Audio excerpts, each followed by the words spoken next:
Zara descendit le seau dans le puits, comme chaque matin depuis des années. Quand elle le remonta, lentement, les muscles tendus par l'effort habituel, ce N était pas elle, eau fraîche que elle attendait qui, elle, attendait au bout de la corde. C'était un bébé. Un nourrisson vivant, enveloppé dans un tissu clair et sec qui la fixait de ses grands yeux calmes, sans un cri, sans une larme. Le silence autour du puits ancien devint soudain plus dense que la pierre. Zara, figée, sentit son cœur s'arrêter une seconde, puis repartir en un battement douloureux. Zara avait toujours été une femme discrète, presque invisible. Elle parlait peu, travaillait beaucoup. Avant l'aube, elle était déjà au champ, le dos courbé sous le soleil impitoyable, ou bien à la corvée d'eau, ou encore à aider une voisine sans jamais rien réclamer en retour. Son sourire était doux, patient, même lorsque la fatigue lui rongeait les os. Mariée à Kemo depuis l'adolescence, elle n'avait qu'un seul rêve secret. Entendre un jour, dans la cour de leur maison de terre rouge, le rire ou les pleurs d'un enfant qui porterait leur sang. Les premières années, le village avait partagé son espoir. Quand elle tomba enceinte la première fois, les femmes vinrent lui offrir des conseils murmurés, des herbes, des prières. Les anciennes posèrent leurs mains ridées sur son ventre encore plat en souriant. Kemo marchait plus droit, la poitrine gonflée de fierté. Puis vint la douleur. Un après-midi brûlant, au milieu du champ, une lame invisible la traversa. Elle se plia en deux, les mains sur le ventre. Le sang coula, rouge et implacable, sur la terre assoiffée. Personne ne savait quoi faire. On la ramena chez elle. Le soir, elle rentra les bras vides, le regard éteint, le corps brisé. « C'est la volonté de Dieu », murmura-t-on. On la consola. On promit que la prochaine fois serait différente. La deuxième grossesse arriva, prudente, presque craintive. Zara ralentit ses pas, mangea avec soin, pria plus fort. Mais près de la rivière, alors qu'elle lavait le linge, la souffrance revint, plus violente, plus cruelle. Le sang se mêla à l'eau courante, son cri se perdit dans le bruit du courant. Encore une fois, elle rentra les mains vides. Les regards changèrent. La pitié se fit plus rare, plus distante. La troisième fois, Zara n'osa même plus espérer à voix haute. Une nuit, seule, Kemo était partie au marché, la douleur la réveilla en sursaut. Elle serra les dents jusqu'au lever du jour. Au matin, il ne restait que du sang, du froid, et un silence assourdissant. Peu à peu, la compassion du village se mua en suspicion. Les femmes cessèrent de venir frapper à sa porte. Les enfants s'écartèrent sur son passage. Les anciens baissèrent la voix quand elle approchait. On ne parlait plus de malchance, on parlait de mal. On chuchotait qu'elle portait quelque chose de sombre, que son ventre était maudit, que la mort marchait dans son ombre. Zara entendait tout, elle ne répondait jamais. Elle continuait à marcher droite, le menton relevé, même quand son cœur se fissurait un peu plus chaque jour.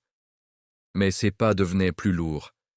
Dans ses yeux, le rêve de maternité s'éteignait doucement, remplacé par une honte brûlante, une peur sourde et une solitude qui pesait comme une pierre sur sa poitrine. Kemo tenta de la défendre, au début. Il haussait la voix devant les anciens. « Zara est une bonne femme. Elle travaille plus dur que quiconque. Elle n'a jamais fait de mal à personne. Ce n'est pas elle qui choisit. C'est Dieu qui donne et qui reprend. Qui sommes-nous pour juger ses voies ?» Devant elle, il se montrait rassurant. « Ne t'inquiète pas, je suis là, toujours. » Mais dehors, la pression montait, insidieuse. Les anciens le convoquèrent souvent. Leurs mots étaient calmes, mesurés, mais lourds comme des chaînes. « Un homme sans enfant n'a pas d'avenir ici. Qui priera pour ton âme quand tu seras parti? Qui portera ton nom? Une maison sans cri d'enfant est une maison morte. » Chaque phrase creusait un sillon de doute dans le cœur de Kemo. Il aimait Zara, profondément. Mais il avait peur. Peur des regards en coin, peur de vieillir seul, peur d'être l'homme sans lignée dans un village où cela ne se pardonne pas.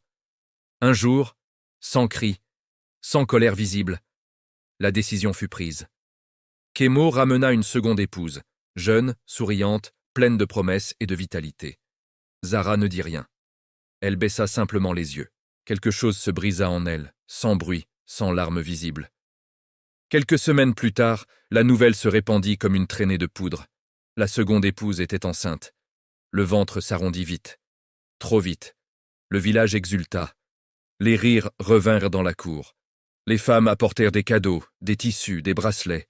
Les anciens bénissaient la maison à haute voix, et Zara devint invisible. On ne l'appelait plus au rassemblement, on ne lui demandait plus d'aide. Quand elle approchait, les conversations s'interrompaient net. Les portes se fermaient doucement. Les salutations se faisaient rares. Certains changeaient même de chemin pour l'éviter. Un ancien alla plus loin. Devant un groupe d'hommes, il déclara d'une voix forte « Son ombre porte malheur. Il ne faut pas rester près d'elle. » Ces mots frappèrent Zara comme un coup de fouet. Ce jour-là, elle comprit. Elle respirait encore. Elle marchait encore. Elle travaillait encore. Mais aux yeux du village, elle n'existait plus. Elle était vivante, mais déjà enterrée. Chaque matin, avant que le village ne s'éveille complètement, Zara quittait sa maison en silence. Elle marchait lentement, la tête basse, le long du sentier poussiéreux qui menait au vieux puits abandonné, loin des regards accusateurs et des murmures venimeux. Le chemin était long, semé de cailloux acérés et d'herbes sèches qui griffaient ses chevilles nues, mais elle le connaissait par cœur. Là-bas, personne ne la suivait, personne ne la jugeait. C était le seul lieu où elle pouvait respirer sans que elle ait, air, ne lui semble chargé de reproches. Le puits était ancien, presque oublié des hommes. Les pierres de son muret étaient fissurées, envahies par une mousse sèche et un lichen pâle. La corde, usée par des décennies d'usage, grinçait doucement quand le vent s'y glissait. Autour, rien que le silence, quelques arbres squelettiques aux branches tordues, et un ciel immense qui paraissait indifférent à sa peine. Zara s'asseyait invariablement sur la même pierre plate, polie par le temps et par d'autres dos courbés avant le sien. Elle posait ses mains jointes sur ses genoux et laissait enfin ses larmes couler librement. Elle pleurait tout ce qu'elle étouffait au village. La honte qui lui rongeait la gorge, le rejet qui lui broyait le cœur. Les enfants fantômes qu'elle n'avait jamais pu serrer contre elle, les rêves qu'elle avait dû enterrer un à un sous la terre rouge. Ici, personne ne lui intimait l'ordre de se taire. Personne ne lui répétait que c'était la volonté de Dieu. Parfois, elle priait à voix basse, longtemps, les mots entrecoupés de sanglots. Parfois, elle restait muette, les lèvres tremblantes, s'adressant à Dieu comme à un confident épuisé. « Pourquoi moi ?» murmurait-elle dans le vide. « Qu'ai-je fait pour mériter cela? Pourquoi me refuses-tu ce que tu accordes si facilement aux autres ?» Un matin, alors qu'elle essuyait ses paupières rougies avec le bord usé de son pagne, elle sentit une présence. Elle releva la tête. Une vieille femme se tenait là, appuyée sur un bâton noueux. Son dos était si courbé qu'elle semblait presque pliée en deux par les années. Son visage, ridé comme une écorce ancienne, portait les marques d'une vie oubliée du monde. Au village, on ne lui adressait jamais la parole. On disait qu'elle aussi charriait le malheur, qu'elle avait vu trop de secrets, connu trop de nuits sans lune. On l'évitait comme on évitait Zara. La vieille s'assit à côté d'elle, sans un mot, sans demander permission. Elle resta silencieuse un long moment, le regard perdu vers l'horizon pâle. Puis, d'une voix rauque mais étonnamment douce, elle prononça « Ta prière sera exaucée, enfant, mais pas comme tu l'imagines. » Zara tourna vers elle un visage surpris, le cœur soudain battant plus fort. « Que voulez-vous dire ?» demanda-t-elle dans un souffle, presque craintive. La vieille ne répondit pas. Elle hocha simplement la tête, comme si les explications étaient inutiles ou trop lourdes. Puis elle se releva avec peine, s'appuyant sur son bâton, et repartit lentement par le sentier poussiéreux, laissant derrière elle ces mots énigmatiques qui résonnaient comme une promesse autant qu'une énigme. Zara demeura seule, troublée. Elle ne comprenait pas. Elle avait supplié pour un enfant, pour la paix intérieure, pour redevenir visible aux yeux des autres. Comment une prière pouvait-elle s'accomplir autrement? Elle secoua la tête, se convainquant que ce n'était que divagation d'une vieille femme rejetée. Pourquoi accorder du crédit à quelqu'un que le village lui-même ignorait? Les jours suivants, elle revint au puits, fidèle au même rituel, aux mêmes larmes. Elle ignorait encore que cet endroit n'était pas qu'un refuge. Elle ignorait que le vieux puits n'était pas un simple trou dans la terre. Elle ignorait qu'elle se tenait, matin après matin, devant une porte invisible. Ce matin-là, rien ne laissait présager le bouleversement. Le ciel était d'un bleu limpide, presque cruel. Le vent léger portait l'odeur âcre de la poussière sèche. Zara arriva, posa le seau vide près du muret, saisit la corde rêche et commença à tirer. Mais le seau résistait. Il était lourd. Trop lourd. Comme s'il refusait de quitter les profondeurs. Zara banda ses muscles, tira plus fort. La corde glissa d'un coup sec, brûlant la peau de ses paumes. Elle poussa un cri de douleur et manqua lâcher prise. Ses mains tremblaient, violemment. Son cœur cognait à tout rompre. Elle crut que la corde allait céder. Le bruit attira des curieux. Quelques villageois s'approchèrent, restant à distance respectable, observant la scène avec un mélange de moquerie et de mépris. « Même le puits la repousse », lança une femme avec un rire acide. « Elle n'apporte que des malheurs », renchérit un homme en crachant sur le sol. Zara baissa la tête, ravala sa honte. Elle serra les dents et continua de tirer, centimètre par centimètre, malgré la brûlure qui irradiait dans ses mains. Elle ne savait pas pourquoi elle s'obstinait. Une force plus grande qu'elle refusait de capituler. Soudain, le seau émergea au bord du puits, et le monde s'immobilisa. Les rires s'évanouirent. Les voix se turent. Un silence épais, presque suffocant, enveloppa le lieu. On n'entendait plus que le souffle du vent dans les herbes sèches. Il n'y avait pas d'eau. Il y avait une enfant. Une petite fille, enveloppée dans un tissu clair, propre, miraculeusement sec. Elle ne pleurait pas. Elle respirait calmement, paisiblement. Ses yeux grands ouverts fixaient Zara avec une sérénité profonde, comme si elle l'avait attendue depuis toujours. Zara resta pétrifiée. Ses mains tremblaient encore, mais la douleur avait disparu. Son souffle se suspendit.